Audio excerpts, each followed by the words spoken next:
नमस्कार साथियों। आज हम हमारी पोषण और स्वास्थ्य की पार्ट 7 देखने वाले। हमारा सीरीज चल रहा है पोषण और स्वास्थ्य आईएमपी क्वेश्चंस का, जिसमें आज हम पार्ट 7 देखने वाले हैं। 6 पार्ट्स में ऑलरेडी अपलोड कर चुका हूं, जाकर के प्लेलिस्ट में आप चेक कर सकते हैं। बहुत ज़्यादा आईएमपी क्वेश्चंस हैं। ये क्वेश्चंस आपको एग्जाम में बहुत ही ज़्यादा हेल्प करेंगे और सीधे-सीधे क्वेश्चन देखने को मिलेंगे। ठीक है, चलिए शुरुआत करते हैं क्वेश्चन फर्स्ट से। आज का हमारा क्वेश्चन है क्वेश्चन नंबर 26। गर्भवती महिला को कैल्शियम की आवश्यकता की पूर्ति हेतु क्या लेना चाहिए?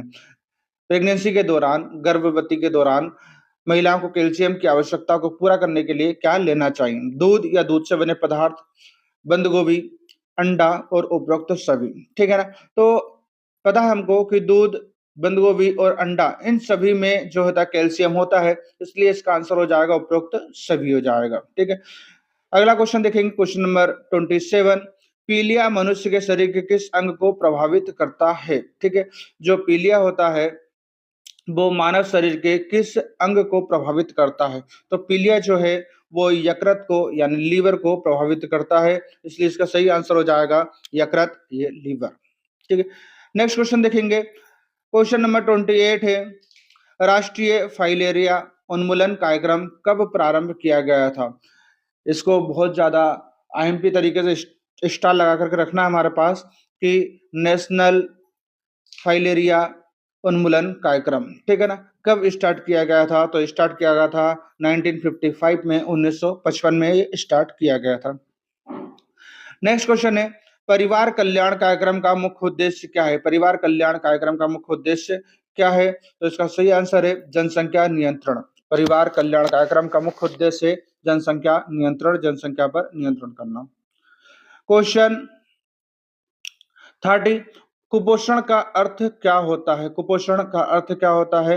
तो कुपोषण दो प्रकार के होते हैं, जैसे कि हमने पढ़ा है कि पोषण दो प्रकार के होते हैं। एक होता है सुपोषण, सुपोषण, और एक होता है कुपोषण। ठीक है, कुपोषण और कुपोषण भी जो होता है दो प्रकार का होता है। एक होता है अल्प पोषण और एक होता है अति पोषण। ठीक है, ये दो प्रकार के होते हैं। तो कुपोषण का अर्थ क्या होता है? अल्प पोषण भी होता है और अति पोषण भी होता है। तो इसका सही आंसर हो जाएगा उपरोक्त दोनों, अति पोषण और अल्प पोषण दोनों।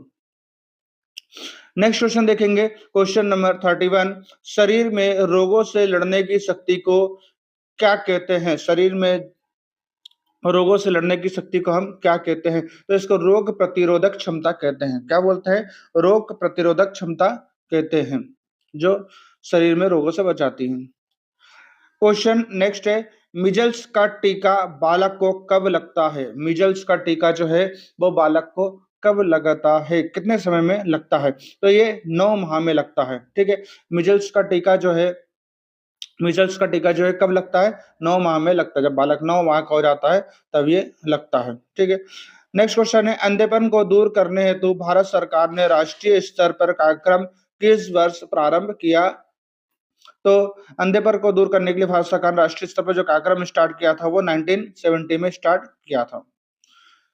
क्वेश्चन नंबर 34, जन्म से लेकर 1 वर्ष तक की आयु क्या कहलाती है? जन्म से लेकर 1 वर्ष, जब बच्चा 1 साल का हो जाता है तो 1 साल तक की आयु तक वो क्या कहलाता है? तो ये कहलाता है शेष अवस्था। क्या कहलाता है? शेष अवस्था कहलाता है। ठीक है ना? क्वेश्चन नंबर 35, स्कूल मध्यांतर भोजन कार्यक्रम की शुरुआत भारत सरकार द्वारा कब की गई थी? तो स्कूल मध्यांतर भोजन की शुरुआत जो है वो कब की गई थी? तो इसका ऑप्शन यहाँ है ही नहीं है, क्योंकि ये 2002 में की गई थी। ठीक है ना, इसलिए इस पेपर क्वेश्चन को कैंसिल कर दिया गया। क्वेश्चन नंबर 36, आईसीएमआर के अनुसार गर्भ अवस्था के दौरान महिलाओं को कितनी अतिरिक्त ऊर्जा की आवश्यकता होती है? आईसीएमआर एक संस्था का नाम है, इससे बहुत ज्यादा क्वेश्चन बनने वाले हैं।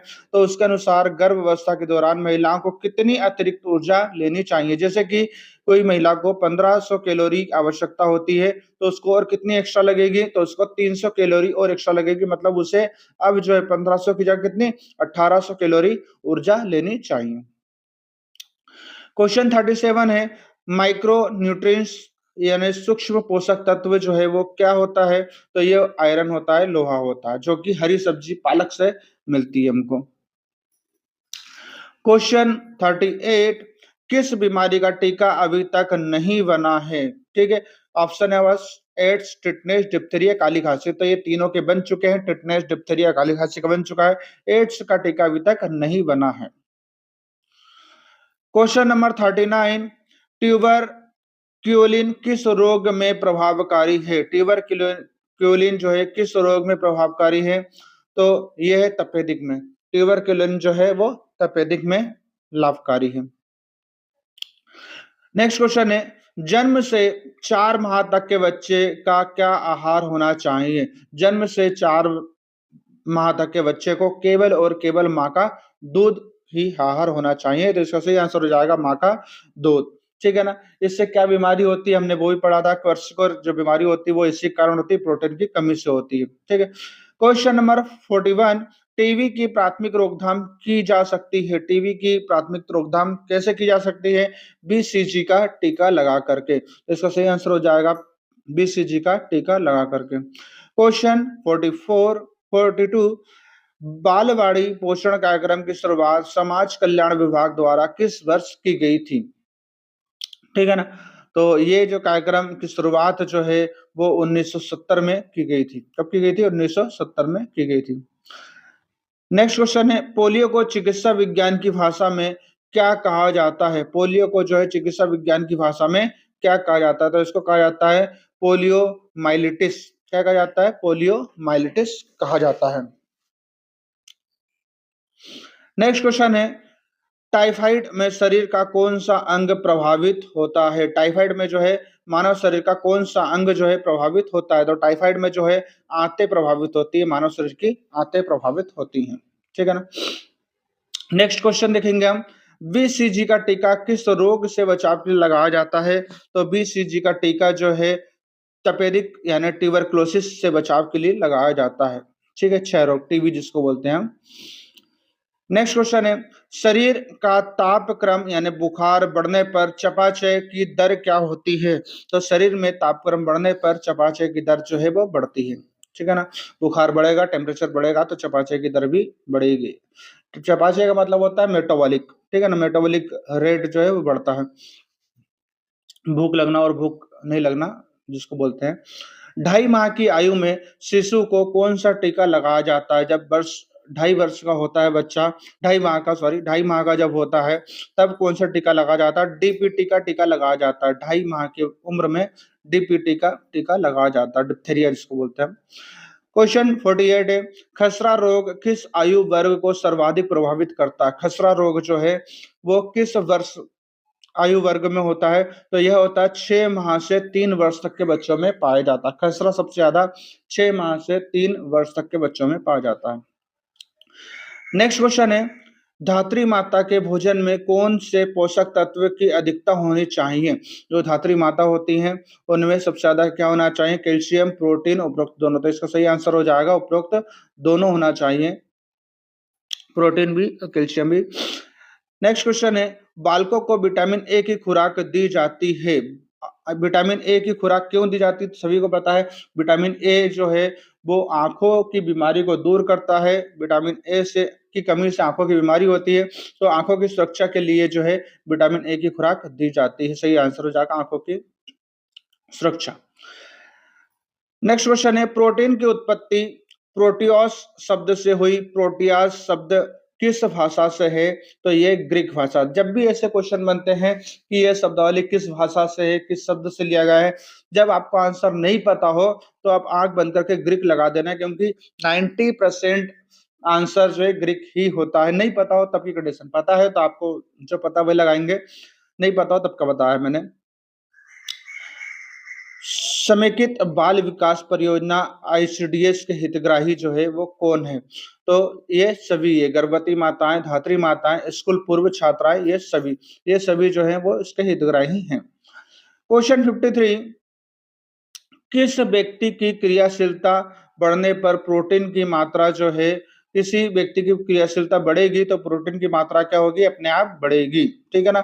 ज्यादा मेहनत करोगे, ज्यादा काम करोगे तो आपको ज्यादा प्रोटीन लेना पड़ेगा। क्वेश्चन 54, पल्स पोलियो अभियान का प्रथम चरण कब प्रारंभ हुआ था? पल्स पोलियो अभियान का प्रथम चरण जो है वो दिसंबर 1995 में स्टार्ट हुआ था। पल्स पोलियो 2 बूंद जिंदगी की। आज का हमारा लास्ट क्वेश्चन है क्वेश्चन नंबर 55, व्यवहारिक पोषाहार कार्यक्रम की शुरुआत सर्वप्रथम किस राज्य में हुई थी? व्यवहारिक पोषाहार कार्यक्रम जो है सबसे पहले कहां से स्टार्ट हुआ था? ये उड़ीसा से स्टार्ट हुआ था। ठीक है ना? आज हमने 30 क्वेश्चन देखे हैं। ये क्वेश्चन जो है आपको बहुत ज्यादा हेल्प होने वाली है, और ऐसे ही सीरीज के लिए, पार्ट्स के लिए वीडियो को लाइक करें और चैनल को सब्सक्राइब करें, ताकि आपको कल पार्ट 8 जो है वो मिलेगा।